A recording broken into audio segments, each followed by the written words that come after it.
학술원에 드리는 보고에 대해서 분석 및 배울 점에 대해서 나눠보겠습니다. 이 작품은 독일 작가 프란츠 카프카, 우리에게는 변신이라는 작품으로 널리 알려졌고 세계적으로 훌륭한 대문호 작가입니다. 1883년에 태어나셔서 1924년 교회 요양소에서 41세로 일생을 마치셨습니다. 카프카는 문학은 얼어붙은 바다를 깨는 도끼여야 한다고 합니다. 얼어붙은 바다를 깨는 도끼가 문학 작품이라고 말합니다.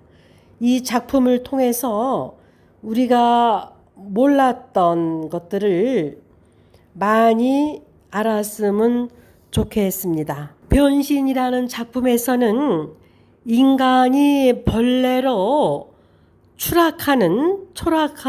초라하게 변하는 과정을 잘 보여줬으며, 이 작품에서는 반대로 원숭이가 훈련, 학습, 조련을 통하여 인간 세계로 들어오는 과정을 보여줍니다.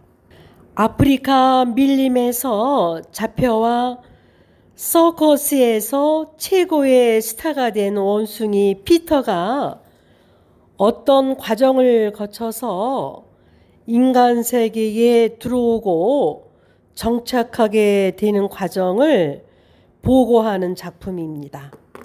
원숭이는 잡혀오는 과정에서 상처를 받아서 빨간 피터라는, 빨간 원숭이라는 이름이 주어집니다. 잡혀와서 침 뱉는 거, 또 담배 피는 거, 술 먹는 거, 원숭이의 본성을 없애고 인간의 세계로 들어오기 위해서 잔혹하게 훈련, 학습을 받습니다. 창살에 가두어놓고 비참한 방식으로 훈련을 합니다.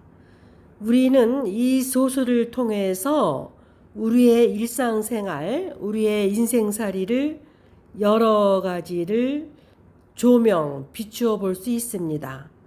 결혼 생활에서도 그렇고 일반 조직체 생활에서도 그렇고 아이들 교육하는 데 있어서 특히 영재 교육에서도 많은 것을 보여주는 작품입니다. 오늘은 카프카의 학술원의 이 보고라는 작품을 통해서 영재 교육을 어떻게 하는 것이 바람직한 것인가를 나눠보겠습니다. 영재 교육에서 이 작품에 다루는 주제를 비춰보면 아이를 3살, 4살, 5살 때부터 무엇을 잘하면 매스컴 무대에 올라서 보여줍니다. 굉장히 안 좋은 것입니다. 우선 또래 집단과의 관계가 없어지고 자연스러움이 없어집니다. 원숭이는 자연 그대로 살아야 되는데 잡혀와서 창살에 가둬놓고 무대 위에 올라서 보여주기를 합니다. 원숭이는 원숭이들끼리의 관계가 없습니다. 이 작품에서는 훈련에서 침 뱉는 거, 악수하는 거, 담배 피는 거, 이런 것들을 가리켜서 서커스단 무대에 올라가게 합니다. 아이들을 어렸을 때 키울 때 보여주기식 행동, 보여주기 행동 교육은 안 좋습니다. 커서도 많은 영향을 미칩니다. 어떤 사람은 유치원 때, 어렸을 때 춤을 잘 춥니다. 친척들이 오면은 춤을 추게 합니다. 어느 날은 잠을 자고 있는데도 아버지 엄마가 깨워서 친척들 왔다고 춤을 추게 합니다. 이러한 역량이 커서도 사람들이 침묵을 지키고 가만히 있으면은 자기가 무대의 광대 피에로처럼 뭔가 웃기는 행동을 해야 되는 그 책임 있는 것처럼 행동합니다. 그래서 항상 어떤 모임에 가면은 그 분위기를 위해서 마음에 내키지도 않는데 춤추고 웃기는 얘기를 하면서 자중을 웃기게 한다고 합니다. 자기가 광대입니다. 그래서 평생 살 때 피에로 광대 역할을 많이 한다고 합니다. 꼭 무대에 서서 남들이 나를 보고 있다는 느낌을 많이 갖습니다.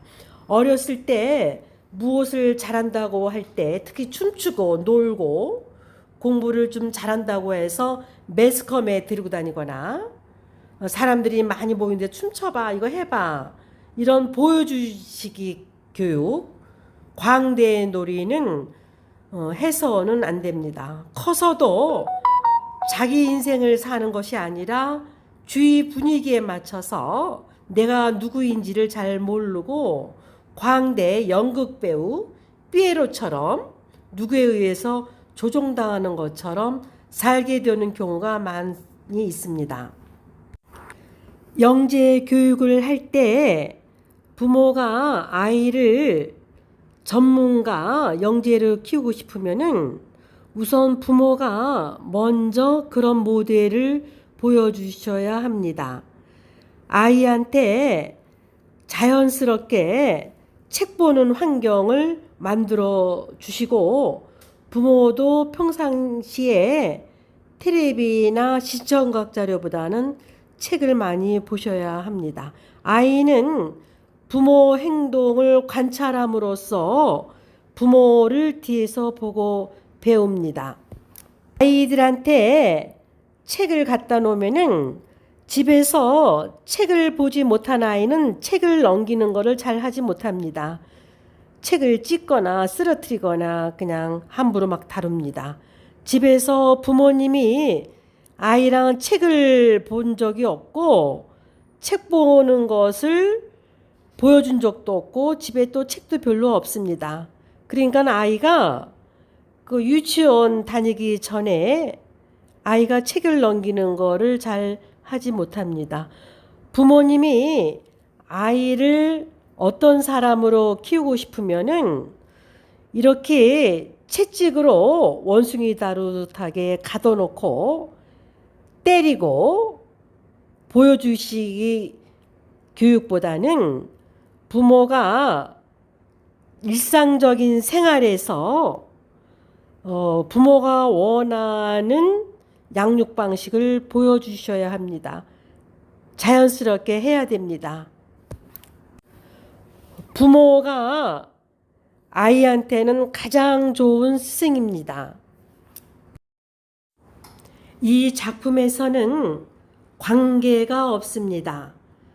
아이들은 관계를 통해서 모든 것이 형성됩니다.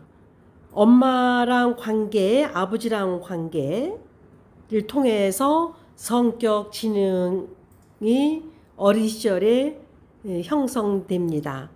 부모가 매일같이 채찍질하고 가르치려고 하고 억지로 구속하고 이러면은 아이는 발전이 안 됩니다. 매일같이 강아지랑 놀면은 아이는 강아지 수준의 행동뿐이 안 됩니다. 그래서 어렸을 때는 부모가 일상적인 생활에서 좋은 관계, 바람직한 관계를 아이랑 해야 됩니다.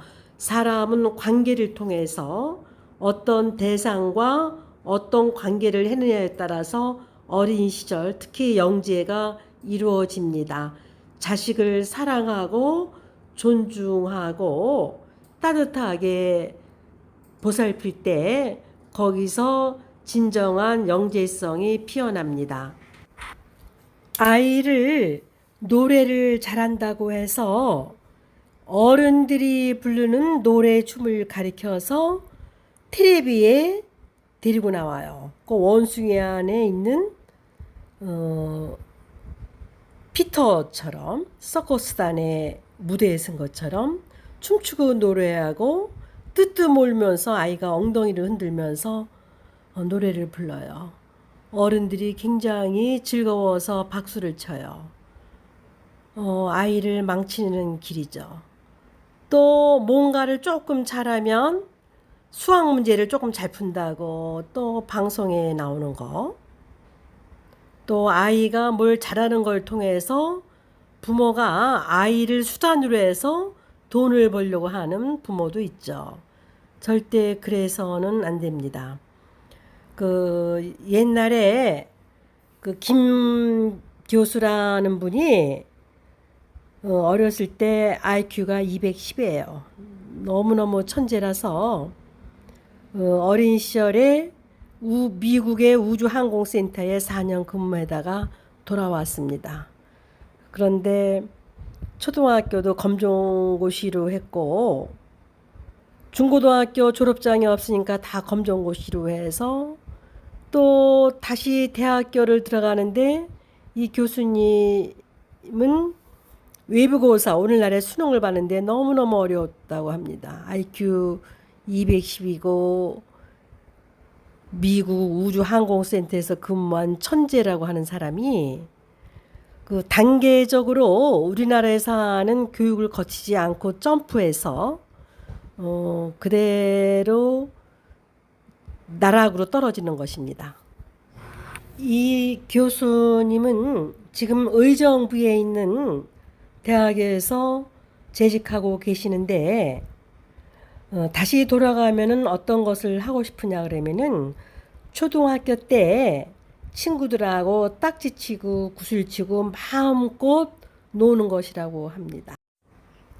아이를 영재, 천재로 훌륭하게 키우려면은 우선 부모님들의 부부 관계가 원만해야 됩니다.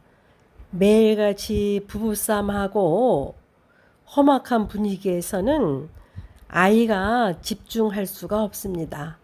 부모님들이 아이들을 일찌감치 죽이는 것입니다. 부부싸움이 아이를 일찌감치 창의성을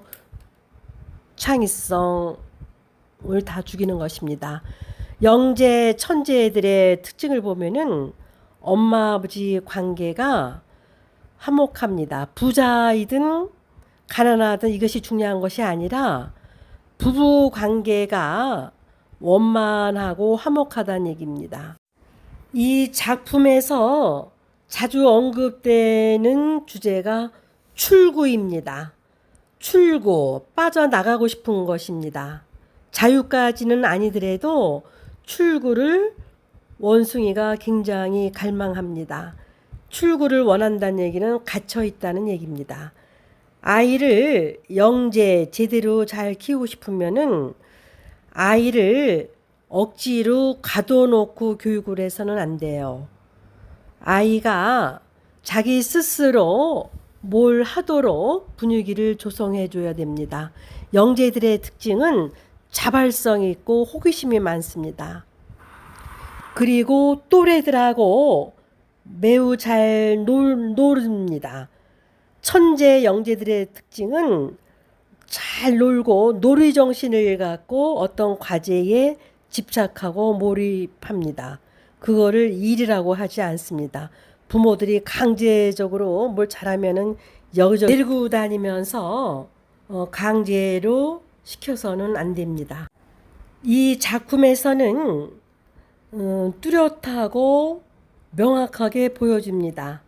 원숭이가 사람들에 의해서 학습의 훈련, 조련을 통해서 인간의 세계로 들어옵니다. 본인 스스로 만족하고 이러지 않습니다. 우리들의 영재 교육을 어떻게 해야 되는가? 살아가는 모습도 생각을 하게 하는 작품입니다. 우리의 사랑스러운 자녀를 그 영재 교육을 어떻게 해야 되는 것을 명확하게 보여주는 작품입니다. 또 이 상담을 하다 보면은 어머니들이 그 어머니라는 역할 틀에 갇혀서 자기 스스로 자기를 모성이라는 틀에 갖추어서 답답해하고 그 출구를 찾는 여성들이 많습니다. 어떻게 나라는 존재가 어머니 일에만 한정을 할 수가 있습니까? 어떻게 인생의 목표가 현모양처만 되겠습니까? 지금 시대에는 옛날과 다릅니다.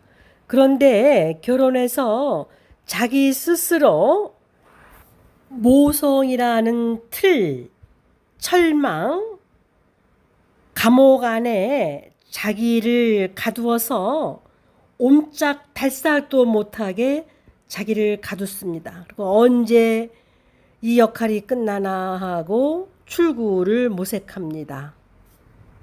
누가 모성이라는 역할에 가뒀습니까? 자기 자신이 가둔 것입니다. 아이가 3살, 4살 넘고 이제 유치원에 다니면은 엄마 손길이 그렇게 많이 필요하지도 않습니다. 자기 스스로 모성이라는 틀 속에 자기를 가두어서 옴짝달싹 안절부절 못하게 누가 보면 대단하게 모성 역할을 하는 것처럼 힘들어하는 엄마들이 있습니다.